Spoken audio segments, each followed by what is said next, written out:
Good morning, everyone. So for those who have not attended a forum event before, welcome. We are here today as the Northern Kentucky Forum with our event, Housing Vulnerability in Our Neighborhoods, a look at the housing crisis from the ground up. So I am Dawna Bach. I'm the Public Service Director for the Boone County Public Library. And if you're not familiar with the forum is a partnership with the three Northern Kentucky counties, Boone, Kenton, and Campbell, along with NKY and the Scripps Howard Center for Civic Engagement. And we put on events that promote civic conversations in our community. That's what we're here to do. And before we get too into it today, I want to take just a quick moment and thank our Norse Media, which is our team of NKU electronic media and broadcast students who are here recording and supporting the virtual components of our event today. So the event this morning is an opportunity for us to talk about homelessness from a personal perspective. There's been lots of discussions in our region over the last couple of years, right, around the lack of income-aligned housing and what policies, partnerships, agencies are doing to address that issue. But we wanted to take a moment and look at this issue from the ground up and examine how the housing issue is affecting real people in our communities, in our neighborhoods, people that we may know, right? People who are around us every day.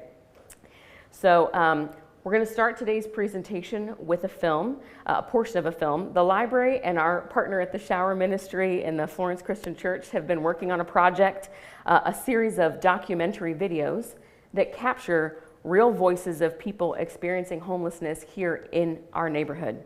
And we're going to watch a portion of one of the interviews that we've been recorded this morning just to set the tone for the day.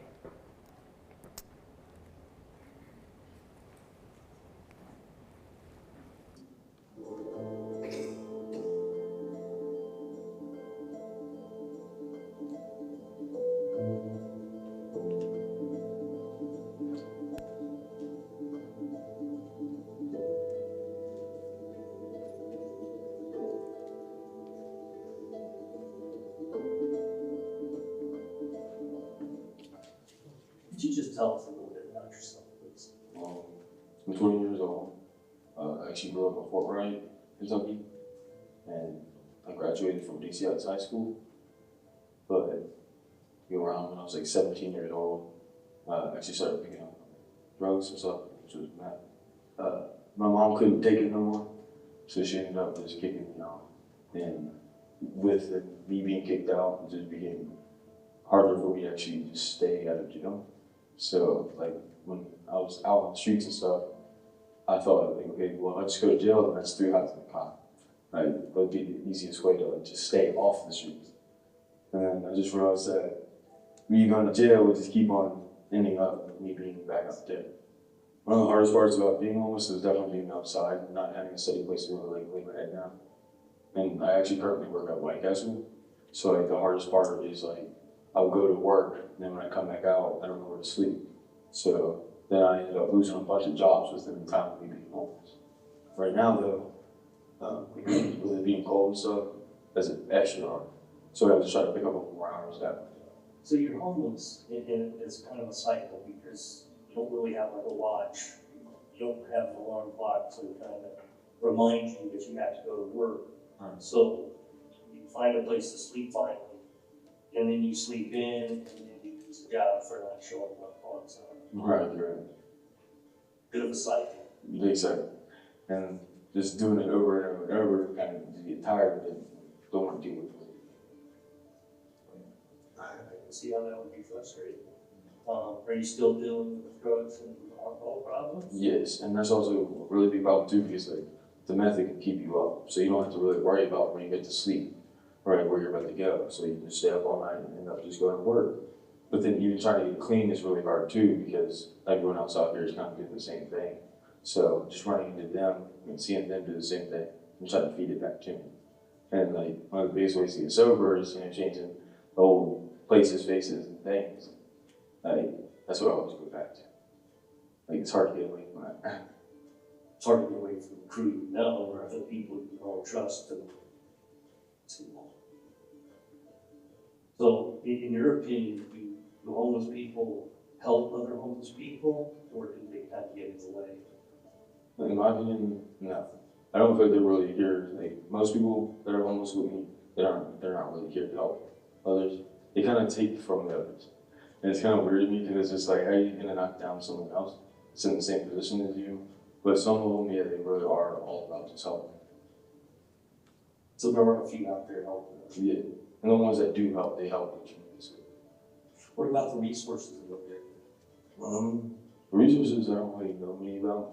I actually just found out about here recently. I don't really know many resources for real. I always just wandered around and didn't really care too much. So just recently I was actually trying to get help. So you are actively looking for help? Yes. Well, when we're done here, we'll have a few resources that we can talk to you about. Well, what would you be doing now if you weren't in your situation? If you could better yourself, what would you like to be doing? Spending time with my family, honestly. Because like with me being homeless, when like I was missing my family, they'll either be on drugs or just not really doing anything. So my family doesn't want nothing to do with me.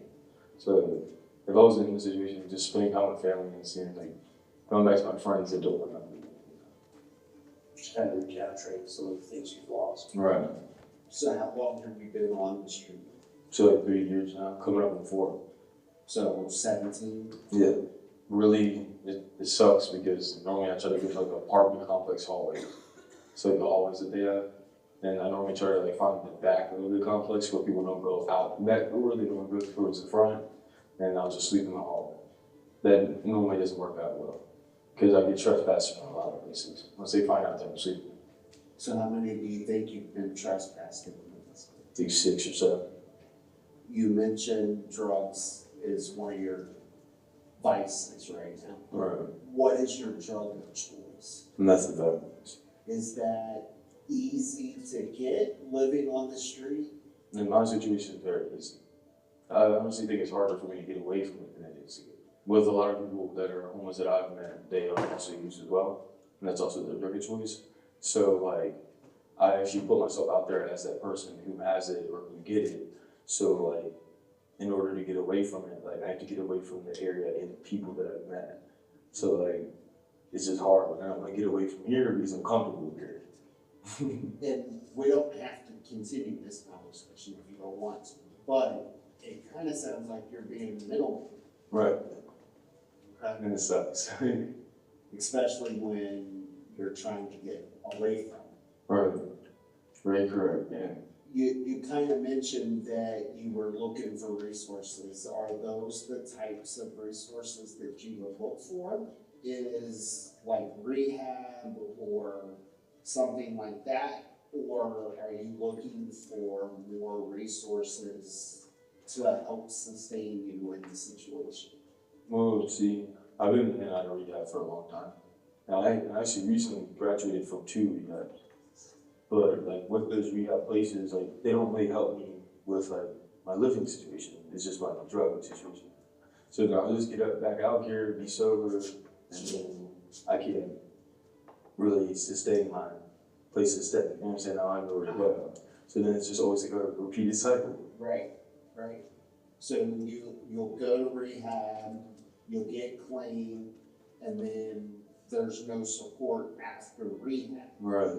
Have you ever heard of or thought about doing like sober living after rehab or any of those types of services? I have thought about sober living, but like most sober livings, like I'm very codependent. My girlfriend's actually out there right now, and she just got out of jail. And like most rehabs or sober livings or just places like that, they don't really take couples.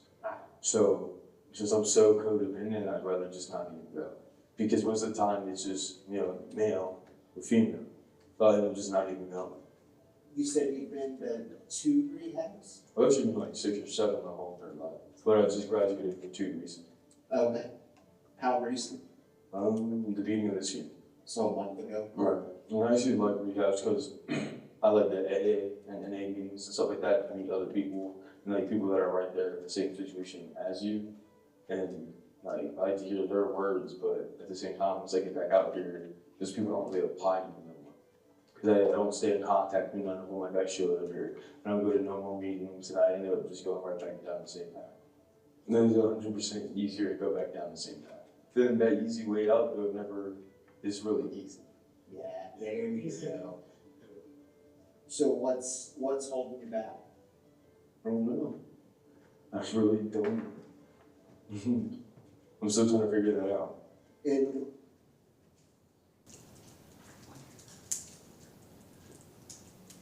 So that really is a small piece of a longer video here. Can you hear me? And there are more videos to come. But I want us to go ahead and pause on that and give an opportunity to have some discussion with our panelists today. We're very fortunate and thankful to have our panelists here this morning. And we'll have I'll have some questions for them, and we'll have some discussion. There will be time at the end for Q&A as well. So please join me in welcoming our guests.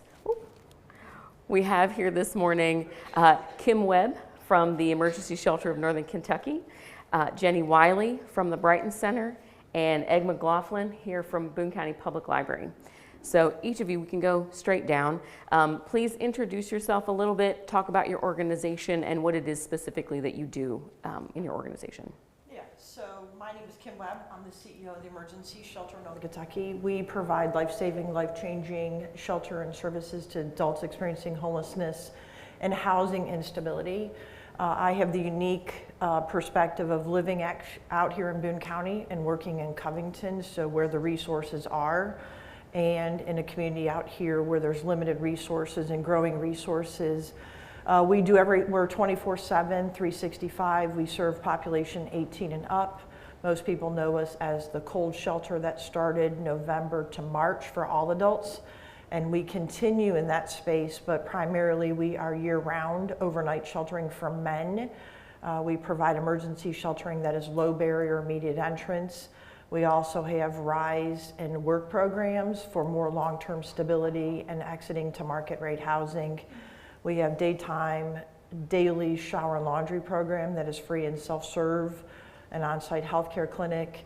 And we also have a partnership with our regional mental health court for diversion.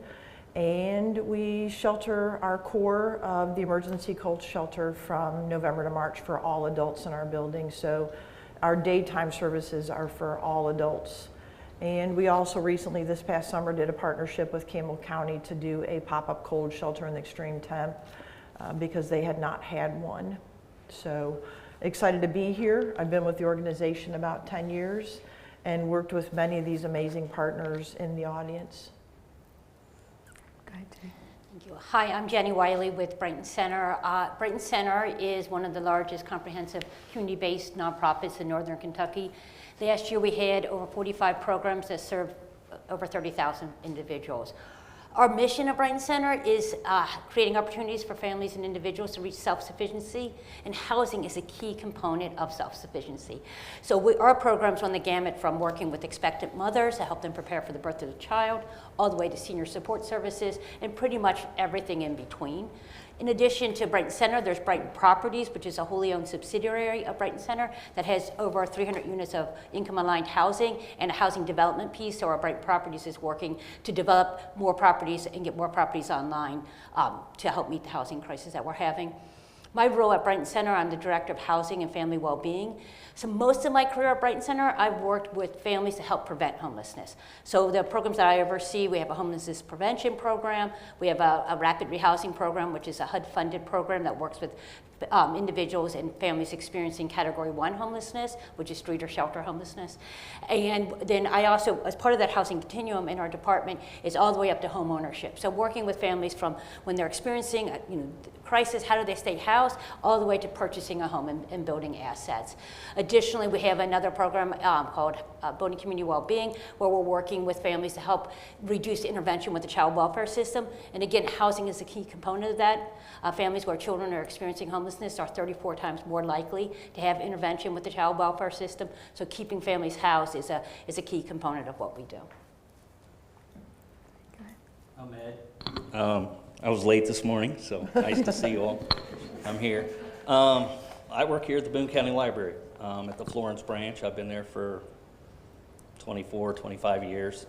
And I work with the public on the front lines, just sharing information. And when I first started the Boone County Library, we had 1 or 2 homeless people who were looking for resources, but it was like, you know, there's a shelter in Covington, there's this here, and have a nice day. So at about the same time, I don't know if anybody remembers the old Knights Inn hotel. Yeah, they were gonna tear that down and leave a bunch of families just living out on the street. So my boss at the time, Jazz Beer, asked me to take some bottled water, some information about resources, and go up there and just hang out. And I got to meet families coming out who had little kids. It was July, I believe. It was June or July. It was really hot. And these people were just thrown out on the street because the hotel had bed bugs. And I was like, yeah, but they had air conditioning, and they're still going to have bed bugs. So something's got to be done. Something's got to be, you know, we've got to figure out something. So I took it upon myself to start gathering resources, Brighton Center, Welcome House, the shelter, and just compiling the information on my desk so that when somebody came in and said, hey, I need help with this, I would have the information. Because that's why people come to the library, is to get information. Just because we don't always look at homeless people as people, which is the whole meaning behind this video series, doesn't mean we can't try ourselves to do that. So that's what I set out to do. I've worked with a lot of wonderful partners. Hi, Sam. I say that because Sam was the one who helped me with this video over here, helped produce it. Lacey Holland, she's our videographer here. She helped me put it through. We just try to have the information for people. I call these different groups. I've worked with different church groups, not supposed to. They don't usually press their religion. They come to the library and we tell them about the resources, and then we go from there. We have the PIN ministry comes to the library, Florence, and Mondays to help give out some food to some of the homeless people. And that's one of our partnerships. The shower ministry, we can send them down there. It's nice because people come in and they haven't had a shower in a while and they're like, I don't know what to do. I smell bad, I don't feel good. And we can say, hey, it's walking distance right down the street, and they'll even wash their clothes. So that's kind of what I do. I enjoy it. It's made my life more complete. And I don't say that with any sarcasm. It's nice to be able to help somebody who other people just don't look at. And that's why I do what I do. So, thank you, everybody else. All right, so a question for you, Kim, to start us off. What trends are you seeing? Who is seeking shelter now compared to a few years ago? How has the demand for services changed, and how is your shelter adapting to meet those needs? That's a big question. It is. I thought you were going to do it in 3 steps. So demand, so what we're seeing differently in shelter. So I always say when I started 10 years ago, I was a suburban housewife from Boone County with 0 experience of homelessness. And what I learned is it impacts everybody. This is a humanitarian issue. This is a housing issue. And how do we quickly get to work to provide the basic necessities for individuals, a shower, a laundry. We don't need to solve it for everybody, right? So some of the things that we have seen is our senior population is exploding. And these are folks, if 47% of our population last year self-reported being homeless for the first time. Of them, about 25% of them were over the age of 55. This is simply being priced out of the ability to live. They're not addicted. They have a litany of medical and health issues that are really challenging for them. We're seeing a lot more disabled folks show up at our doors. These are folks too that are struggling with housing and appropriate housing for them to meet their needs, both on the spectrum and both physical disabilities. We're seeing chronic homelessness, right? And if you talk about a definition of homelessness, which the emergency shelter in Northern Kentucky is not held to a definition, any one specific definition of homelessness, right? Unlike HUD, which is very much geared toward a very specific definition of homelessness, our chronic numbers are up 20% from last year. And so that is concerning. It is driving a lot of what we see in the population. We're seeing a lot of car sleepers. And we have services and a shelter in Covington. We have several, but our parking lot is becoming safe space, right? Because House Bill 5 passed, there's a Kentucky Safer Act that criminalizes folks for sleeping outside or sleeping in their car longer than 12 hours. And we're seeing the working homeless. We're seeing folks that have jobs that struggle with going to work, you know, without laundry and without clothing and without access to a shower to feel good, just like he said, and just like the Fresh Start Ministry. Those are the little things that go a long way to keep our population, keep the folks, our neighbors that are living in our community working and hopefully housed. And the struggle is real. I mean, it is not just about someone who's experiencing addiction and suffering substance use disorder or mental health, right? I always get the question asked, does those two things cause homelessness or does homeless cause those? And I say yes, because we know that it works both ways. And we also know that if substance use disorder was true, truly a driving factor, right, then West Virginia would have a high homeless rate, and they don't. They have a high substance use rate, but a low homeless rate. Why? Because they have housing. So those are just a few of the trends that we see on any given day from every occupation, 18 and up. It's staggering the number of folks that are showing up. Thank you. Yeah, I think we see some of that too in the people who come in and all the different times of their life and parts of their life and the things that they're experiencing when they're just coming in the building. Yeah. So thank you. Jenny, for you, what does housing insecurity look like in the things that you see? And can you walk us through the day-to-day challenges people face when they don't have stable housing? Well, I want to touch on something Kim said at the beginning, was that it's hard to talk about what that typical experience is because it impacts so many people from across the population.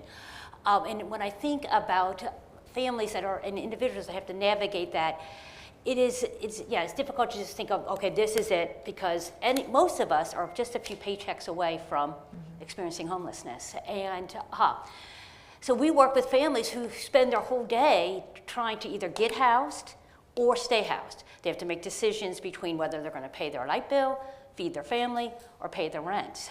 We have families that we work with that have a housing choice voucher, which is, they're hard to come by, and trying to find a landlord that will take a housing choice voucher, or when they find a landlord that takes a housing choice voucher, coming up with a deposit. Because when you have a housing choice voucher, your rent is subsidized at 30% of your income, but you still have to come up with the full deposit. A lot of landlords now are asking for 2 months, for some last month's rent deposit, and then this is a newer thing that we've been seeing over the past year, where families have to show that their income is 30%, their rent is less than 30% of their income. Which again, with 1 and 2 bedrooms apartments, close to $2,000, that would be an income of $6,000 a month, which is difficult for people to come up with. Another thing that folks struggle with is application fees. There's application fee after application fee. And sometimes your families are putting in a $100 application fee, a $100 admin fee, which I don't know the difference between the admin fee and the application fee, but clearly there is one because they're being charged two different fees. With no opportunity of ever being housed, so they're coming up with that money. So there's all these things that families struggle with that increases stress in the household. Children do poorly, it impacts their academic performance. I know there's some Frisk in the audience. There's probably some McKinney-Vento coordinators in the audience, and so a lot of those numbers that we see when we hear the K-count number or so whatnot don't include a lot of the kids in our schools that are experiencing housing instability or homelessness because they're doubled up or they're in a hotel, and so they're not that they're paying for, so they're not included in that number. And I know I see Molly, so I don't know Newport's, but I know Covington's ended the school year with 1,000 students experiencing some form of homelessness, which is staggering. I mean, that's close to 30% of the students at Covington Independent Schools. I think Newport's was close to like 300. It's about 1 out of 5. 1 out of 5, yeah. So again, like there's what families have to go through to, so there's no normal day for a family. I do want to touch on another thing that we brought up, is this idea of families living in hotels. There's a lot of families living in hotels. They're not eligible for HUD-funded programs because they're paying for the hotel themselves, so they're not quote unquote homeless. They have families, we work with families with, you know, six kids and the mom in a single hotel room. And then the kids have to try to study for school and go to school. They can't get out of that hotel because they're paying close to, you know, $500 to $700 a week to stay in that hotel, so they can't save any money. To get out, they're not eligible for any program. So it's just this, I liken that hotel stay, which I think isn't talked about enough, to like a payday loan. You know, you take out a payday loan and you can never quite pay it back. And I see that with hotels. People get into a hotel and then they can't get out of that hotel. So that didn't quite answer your question, but I wanted to, you know, there's just no typical day-to-day experience. Yeah, that's great. There is no typical, and I, without stealing any thunder, I just want to highlight quickly the reason why Ed and the colleagues wanted to create the video series that we're working to produce and release, is to give people who are experiencing homelessness a chance to tell their own story in their own voice. And so I'd like to ask you, Ed, just since we watched one, you know, tell us what inspired this project, what was your goal, and, you know, what are some of the reactions that you've had from the individuals who are filmed telling their own story? I'm writing a blog about that, and you'll have to wait. No. I actually went to a training for KLA. It was right here in Florence at the Hilton Hotel. And I went, and it was about DEI and diversity. There was a strong emphasis on that. And look at me. So I was just kind of like, oh, this ought to be fun. So I went in, and the first one was about diverse people and diverse students. And I was like, okay. In walks a 6'4", very handsome white man, and he walks in and he's like, hi, everybody. I'm going to talk to you about diversity. And he goes, and I know. White guy. And I was like, okay, he's funny. But he had a video about a African-American woman who said that she was one of the first students at UK that was African-American. And she was talking about her experiences. And she didn't describe any racism, but she did describe feeling uncomfortable being one of the few black students in an all-white school, and how hard it was to get a study group that she could meet with and who had the same experiences as her as a poor farm child. And I was watching it and I'm like, that's very interesting. It's her point of view about how she felt and what she was doing. And I was inspired by it. That day we went to lunch. It was right after that, as a matter of fact. And I accosted my director in the line, and I was like, listen, I got an idea. I want to do this. And she, of course, said what she always says, and take a look at it, figure it out, we'll do it. And that's what I did. I wanted them to be able to tell their story from their point of view, but I also wanted them to have the chance, the opportunity to look at it after it was edited and say, yeah, I'm okay with it, or I didn't exactly say that. When you edited, you changed what I said. So I want to make it clear that this is what I was trying to say. And a lot of them we got to go ahead and look at it. The people, they come to the library for resources, and I told them, hey, sit down, your video's in. We did pay these people. I got a small grant from the library to give them gas cards or food cards. And when I gave them the gas card and the food card, I said, listen, this is not, hey, I bought your story. This is, thank you for your time. You still have the opportunity, if you look at it afterwards and just say, sorry, I don't want any part of it anymore, we will take it off. Nobody did that. Quite a few of them, Chris, he's one of my homeless people, he actually saw his and started to tear up. He was like, I'm very uncomfortable with my outward, what people see in me. I'm very, very, very, very uncomfortable, and I'm almost sounding like him because that's the way he actually sounds. He said, and I think this was beautiful. This is what I want people to see. There was a whole bunch of different people we tried to get. I'd use DEI. We got people from every walk of life, different races. It's all of us, everybody. We're not going to find that kid in here. They did find him. All right. Hey, now I can hear mine. A lot of them thanked us for the opportunity to do it. They were all different types of people. And when the series comes out, I think in January, and all the videos are present, I think there was only one person who I kind of was like, I don't like him. I don't like him, and I'll be honest about it. But I included his video because I wanted people to see homeless people are just like us. There's going to be people you like, people you don't like, people who you agree with politically, people who you don't. We've got veterans in there, drug addicts, recovering addicts. We tried to get everybody in there.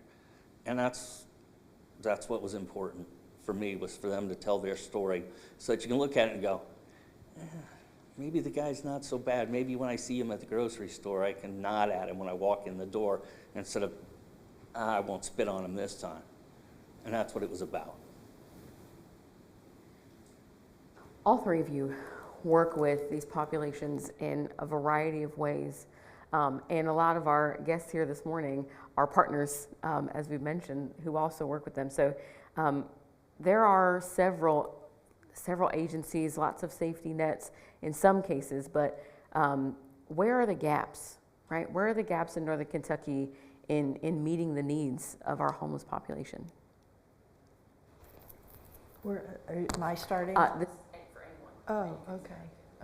Where are the gaps? Well, I always start by saying in our state, which I've lived here a long, long time, our Constitution requires an animal shelter in all 120 counties, and there's no such statutes for human beings, so we'll just start there. The gap is shelters are not prioritized for federal funding or statewide funding. You have to really rely on the local community support. And we've been generous, we've been very fortunate, I want to say, at the emergency shelter in Northern Kentucky, celebrating our 18th year, to somehow manage to find a niche that works with individuals. I think the gaps are just everything I talked about, everything housing related, everything from someone who needs an ID. You can't get a post office box without an ID and an address, right? So the basic things I think in our conversation we really need to start looking at for the humanitarian side of how do we want to be seen in our community, right? Do we want to be seen at trying to solve something while we build for housing, or we want to be seen for taking care of the people that live in our community, right? So I think the gaps are wide. I think we all know what they are. They're housing. There's a need for food services, right? And excess food or supportive food. And I just think for anybody that has a pet that wants sheltering, in our city, in Covington, the ordinance doesn't allow for us to have pets. So I think there's a real need for places for people to have pets. I think there's a need for more consistent drop-in type shelters, right? Letting people have a voice and a choice in how, when, and where they access services, so that it's not a commitment that you have the ability to come in and come out. So I just think that the gaps are real. I think we're continuing to see families used to be able to get doubled up, and as our housing stock has dwindled, there's no more doubling up. So you're going to continue to see more unsheltered, more people sleeping in cars, and a community that is going to continue to struggle with that. What do we do next, right? Is it arresting and criminalizing? Is it finding every way to support those individuals? seniors. I mean, the population right now of seniors showing up is just staggering. And these are folks that have limited resources and limited safety nets. So I think really, in my utopia, every community would have a shelter. Every community would have a place for showers and laundry and a place to get an ID. We have a need for women and single women sheltering, right, without kids. Single adults make up a large population. So I'm not sure that it answers. I think there's just a lot of factors where the gaps are in our system, and the best place to address it is with housing. Anything you want to add? I think we need more help with the mental illness.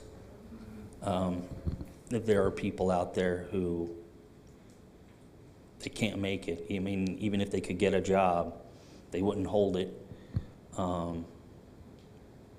We just don't have any resources. We've got a few people who I've called. On one gentleman, I've called for a wellness check on him at least 6 times in the past year.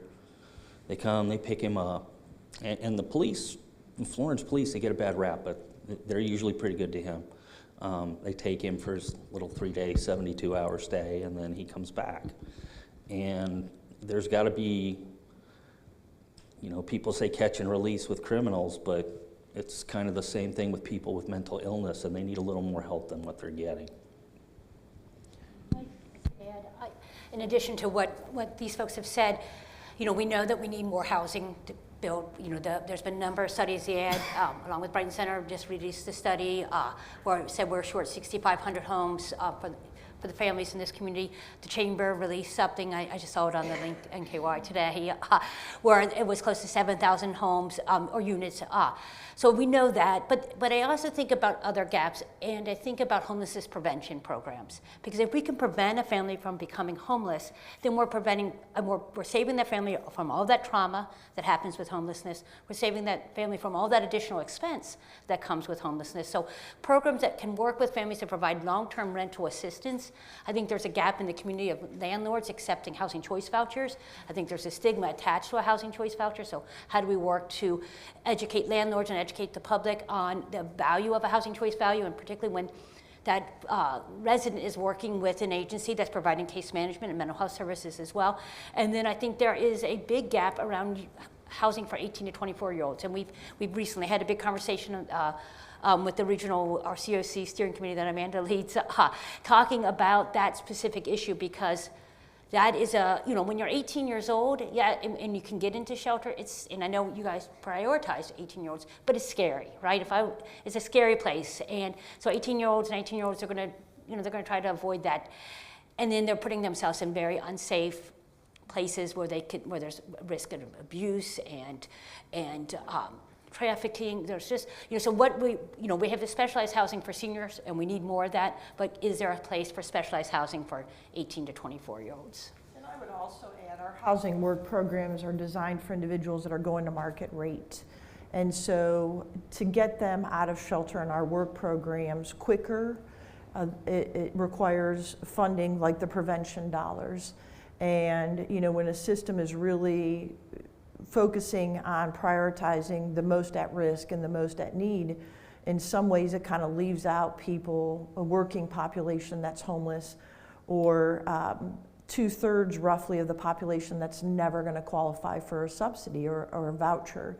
So like supportive housing for transitional youth and supportive housing or a quick short-term influx. And we've seen success with this during COVID, where the income, the universal income, so to speak, really kept people housed. So we know what would work, and we know what people would do. They would stay housed with those resources. And so to not view everybody through a lens and homelessness as someone who is suffering from addiction or mental health, but really broadening the horizon, you probably know someone who is precariously housed, that is not going to qualify for services, that is going to struggle to find employment, housing, and transportation in a magical 3-legged stool that will really continue towards stability for them. But we have the capacity to do that in our region. We very much do. Okay. I want to leave a couple minutes for questions from our audience, but the last question that I have for any of you, when folks leave here today, right? If someone is, we have an audience today who clearly showed up at 9:30 on a Tuesday morning, who are interested, what information or what suggestion do you have for them? What meaningful action would you suggest that someone take in the short term or long term? But yeah. I think short term is to volunteer and educate yourself, right? Go out and experience at places and learn more. Showing up today is a good start. I mean, to learn about homelessness and to really understand there's not one way in and there's not one way out, that we can no longer view homelessness through any lens, especially a lens that media portrays as someone who is struggling or that is chronic homeless, that's a panhandler, because that's not the reality right now in our community. The reality is we have everyday folks who are precarious and that are going to head down a path that future generations are going to continue to fall into that cycle. So get out and volunteer, learn more. You know, we'll have resources at the end for you to reach out and have conversations and come learn about all the services in our community that we provide. I think long term, we have to continue to build on the Northern Kentucky Area Development Districts and Brighton Center and all the partners. I know NKY participated in those conversations as well. There's a housing plan, right? Like, how do we build these housing? But I also think we also have to ask ourselves, what about tonight? We can have a long-term housing conversation, but we really have to also think about the immediacy of what about tonight? What do we want for our neighbors? And then it's really about voting, right? You have to get out and vote. You have to talk to your elected officials. You have to show up at commission meetings, and you have to get out of the NIMBYism or the banana, right? NIMBY is not my backyard. Bananas build absolutely nothing anywhere near anyone, right? And instead look at this from a YIMBY, because YIMBY is yes in my backyard to denser housing. Because in the end, if you have a child, and my husband and I have 3, I want them to live here. And the current housing market says that about 60% of our jobs cannot afford the housing we have. So how do we continue to change that? We do it by showing up at places and educating ourselves, talking to our elected officials, supporting the agencies doing tremendous amount of work that are employing people with lived experience, that are making minimal wages, but show up because it's the right thing to do. Everything Kim said.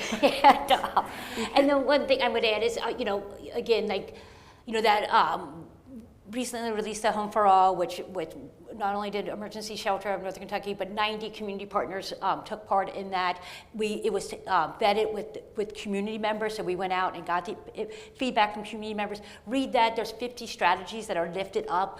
Some are big strategies, some are things that we can start doing right now.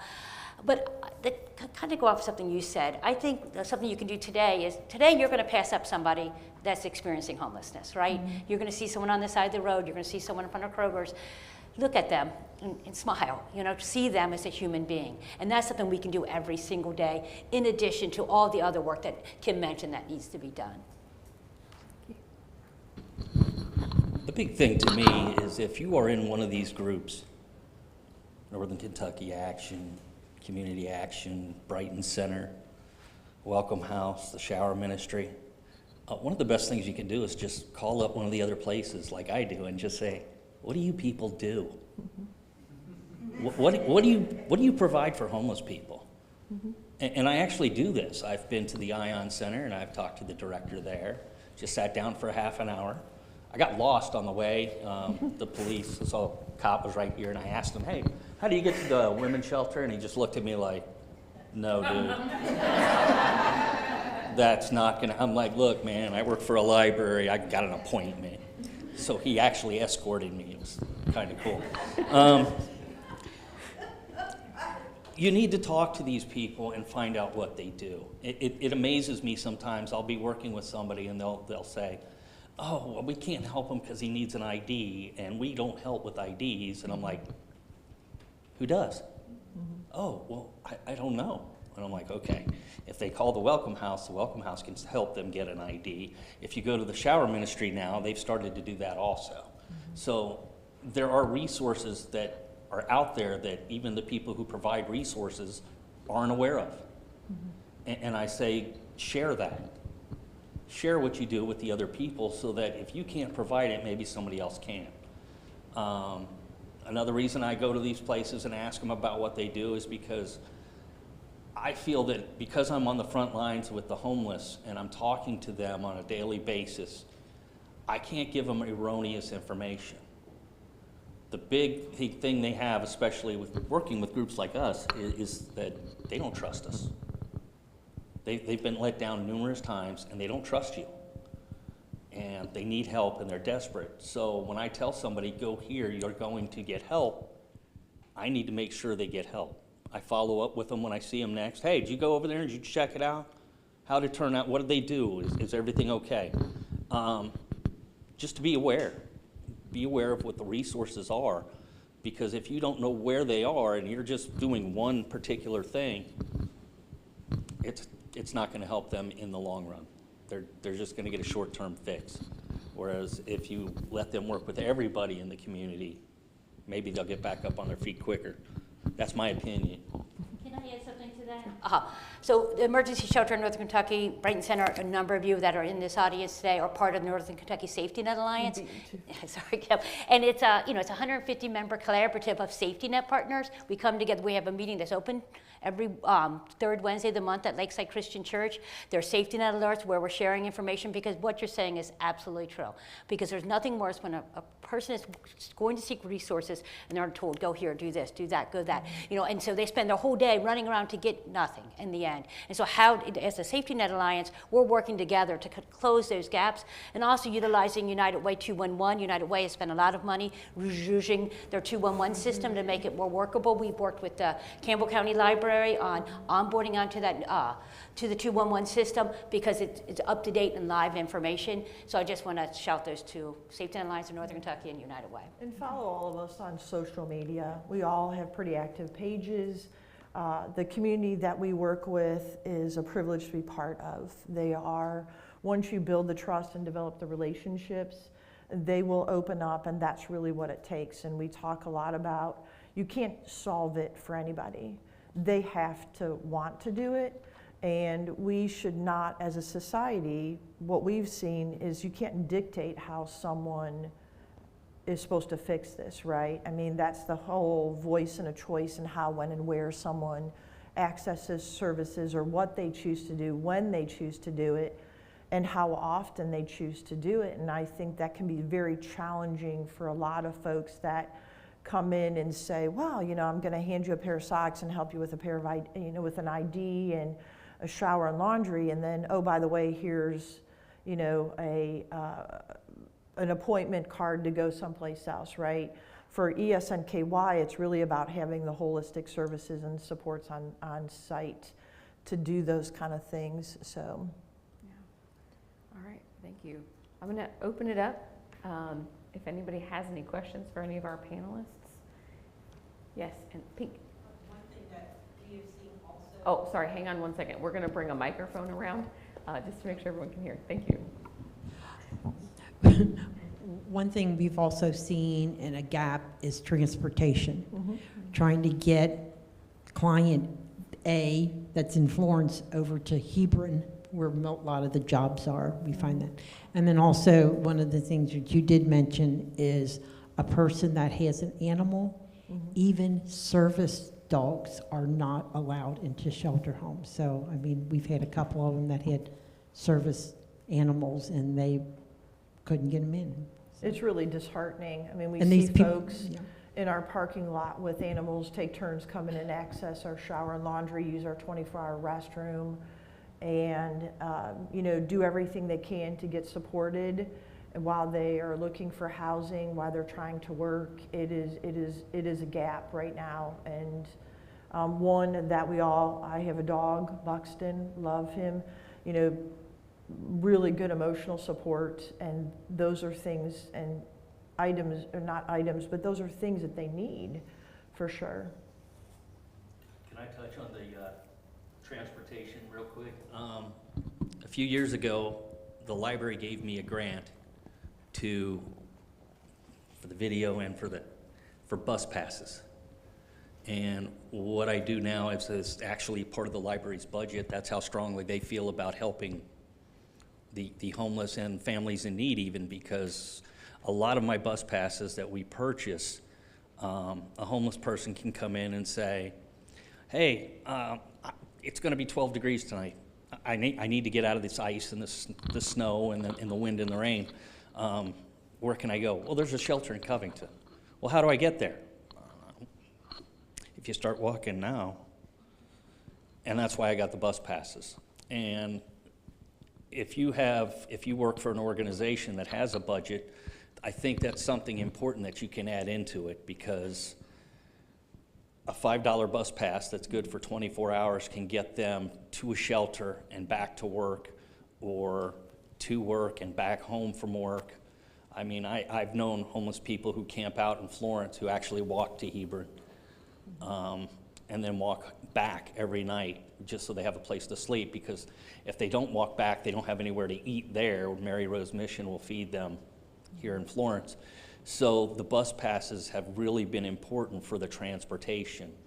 The best part about it is that I've had quite a few people who have gotten 10, 15 even bus passes from me for 24-hour bus passes.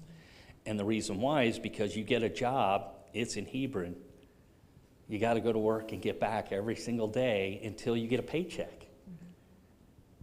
You can't eat, you don't have any money, you haven't got a paycheck, you can't get a bus pass. So the deal is, hey, we'll give you a bus pass every day for you to get back and forth to work. But when you get your first paycheck, the first thing you got to do is purchase a 30-day pass. And I tell them how much it costs and where they can get it. And we've had quite a few people who have done that, and they're getting back up on their feet. One guy has said him and another guy got together and we're getting the bus passes every day, saved up money, and they're actually getting a place soon, so they'll be off the street.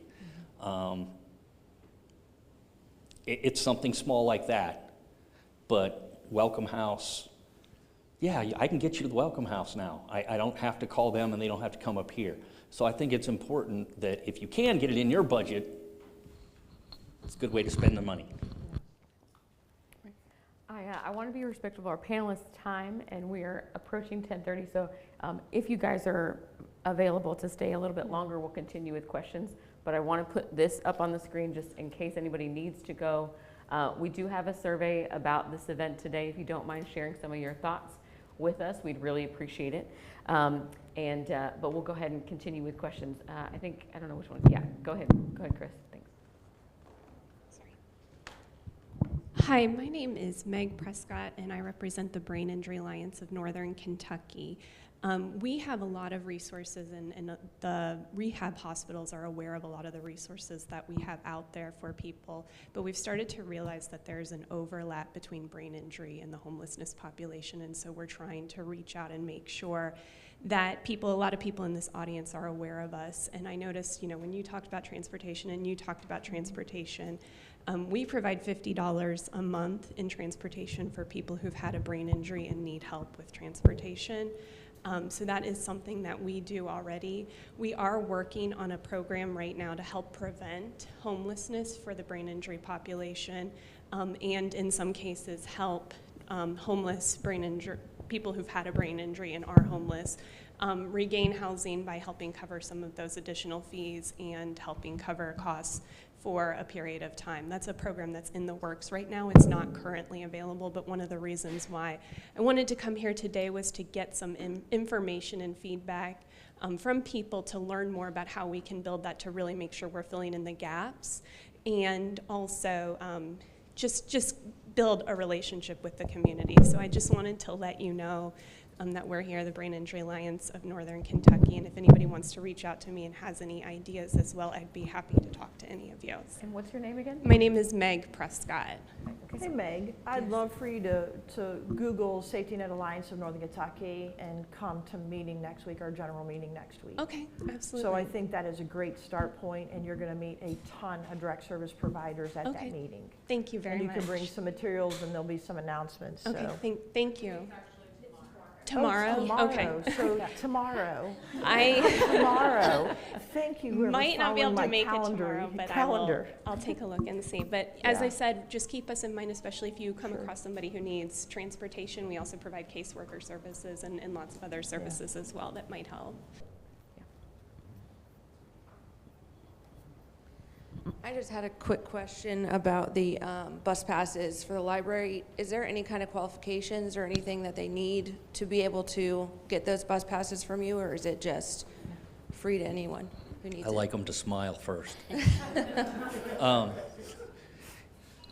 So a person can come into the library and ask any staff member for a bus pass at the front desk, and they will receive a 24-hour bus pass that's good for Northern Kentucky. In certain instances, I have a few that are both Northern Kentucky and across the river with the Metro. Those are $6, so I'm a little sparing with those. But people do get jobs there, and there are resources that they have in Cincinnati that we don't have here. If they need more than one bus pass, they have to speak to me. And the logic behind that is that if they need more than one bus pass, then they might need more resources than my coworkers can provide. So they talk to me, and I can assess kind of where they're at. You take the good with the bad. There's one lady, her and her boyfriend, like to try to take advantage of it and say, well, we need to get back and forth to work. And I'm like, well, you've gotten 2 weeks worth of bus passes, and you're supposed to go buy one. Well, we were in a hotel. We had to get a hotel room. And I'm like, I don't know about everybody else's budget in these times, but money's tight at my house, and the first thing out of my budget is my gas money so I can get back and forth to work. And if your job's not paying enough to even pay for your gas to get back and forth to work, then you need to find another job. So we had that conversation, and they're not allowed to have a bus pass right now. It's a hard decision to make, but funds are limited, bus tickets are limited, and I've got people who are really trying to make a difference, getting jobs, getting back and forth to appointments, and all that. So I hate being the only judge of it because, yeah, it falls on me, but at the same time, I have to make it fair to everybody, so that's, yeah. Oh, I also give them to partners. I drop them off, a few at Sam with the shower ministry. Some people are handicapped and can't roll their wheelchair all the way up the street just to pick up a bus pass. So I make sure that my partners have access to them. And I also let all my partners, Welcome House, Brighton Center also, there's a lady who knows I have the bus passes, so if they have somebody who needs to get up there to see them, they know they can stop at the library and pick up a bus pass. So that's the way we do it. Hi, my name is Ashley Boothby. I'm the Director of Care at Life Learning Center, and we partner with a lot of agencies probably that are in here as well as you on the panel. And I just want to thank you guys for this conversation today because this is clearly a need that we are all seeing and facing and dealing with. So all of these talks have been really great to hear about. My question is, Kim, you had mentioned towards the beginning about how West Virginia has a very high substance use population, but very low homeless. I like to live in the solution, so I know that everyone in here probably has their different resources and things that we can all offer, and that's a great place for Safety Net Alliance and us to share that. But my question is, what can we do to, I know like Cincinnati has a homeless coalition. Do we have something like that in Northern Kentucky, or would that be something that could potentially help this problem of a group that really is focused just on the homeless population and what we can do to, you know, help with this housing crisis and all of that. So that's my question. Yeah, no, great question, and thanks for the work that you do. I mean, it's incredible. I mean, we have so many great partners, and we liken to the safety net and the social service agencies is what you all see is this beautiful tapestry on the top of like this miraculous work, and what you see is all the threads underneath of sharing resources, clothing, items, making space for folks in a bind for other agencies. Hey, I got someone, we can't get them you know, into more stable housing till tomorrow. Can you put them in for a night? Those kind of things. I think the solution right now, the quickest housing is sober living. And I think it's a reflection of the commitment that the Opioid Abatement Commission and the substance use disorder community has made to value every life at every point in recovery and active use, right? And so it is a great shared living model, and I agree there's a gap for places that for couples to live, right? But I think the sober living model is one that we really should be looking at, and in ways that people thrive on relationships. They thrive. Nobody wants to live alone, and if you're a single adult right now and you're handed a voucher, good luck, you're living alone. And then they fall right back out because the sense of community that is built to support them is not something that's easily replaced by agencies that are already overwhelmed with the number of folks coming into a system with very few leaving, right? So those are one of the systems. Northern Kentucky is also just like everything else in the state, right? Are we Kentucky? Are we Cincinnati, right? Like we often get left out, and I think there's some really good conversations that, you know, where I'd like to see some movement is for us to have a homeless coordinator position, one that I've discussed with some of the local judge executives about, could we have someone that helps to manage public and private dollars? Can we have someone that could really be an integral piece to really pull us all together, right? So that it's not just all these agencies. Josh and his team for Homeless and Housing Coalition in Cincinnati, greater Cincinnati area is phenomenal. Do we have something like that? No. And that often can backfire if one agency comes under fire, right? Like, and we're trying to do so much. But you know, when push comes to shove, when I've called Josh, they have risen to the challenge. We have Homeless and Housing Coalition of Kentucky, which is fantastic. Adrienne Bush and her team do amazing work. Fair Housing in Lexington is another great resource that we typically will rely on for support. I think Kentucky Nonprofit Network does nonprofits as a whole to support the sector, which is huge. But I think there's always opportunities for growth in this area. And the more we look at the housing study and what that has done is hard data for our elected officials and our decision makers to look at and say, wow, all of a sudden my nephew, son, daughter has gone to school, got a degree, making $60,000, cannot afford to live in our community where they'd like to live. So the more emphasis that we have on that this is not a laziness issue, this is a housing issue, the better off we'll all be. And I think we're at the beginning stages of this conversation. You know, if we go back to substance use disorder 10 years ago, that was a different conversation, but those changes have happened to where we're really supporting everybody because we have changed in how we view that. So I think that is where we should really be headed. And I know there's a lot more thought leaders in this room that are having discussions about more permanent solutions and more opportunities. And that's the excitement about the innovation. Can I add one thing? There is a group that We come together every other month. Amanda Couch from Welcome House leads that group. It is, a lot of you in the room come to it, the fiscal courts come to it, all the, the shelters come to it, Brighton Center's there, McKinney Venture Coordinators is there. We have a lot of great conversations, as I mentioned, just last week, or maybe that was this week. It's this week. Oh, it was this week, oh Lord. 2 days ago. We had a great conversation around youth and homelessness. So it is a good space where we're coming together and having these conversations. Yeah. So. Alrighty, well, we are a little bit over time, but if you still would like to continue to talk to our panelists, please approach them. Thank you all so much for coming in person. Thank you for anyone who's joining us virtually this morning. We appreciate your time and your interest and your commitment and passion for this topic and for helping people. If you would like to see this, if you'd like to see this event again, we do have a recording of this event that will be shared as a YouTube video on our website, which is nky-forum.org. So you can hear these responses again and engage with us. We hope to see you again at future events. So thank you so much for coming, and please give us a great round of applause for our wonderful panelists this morning.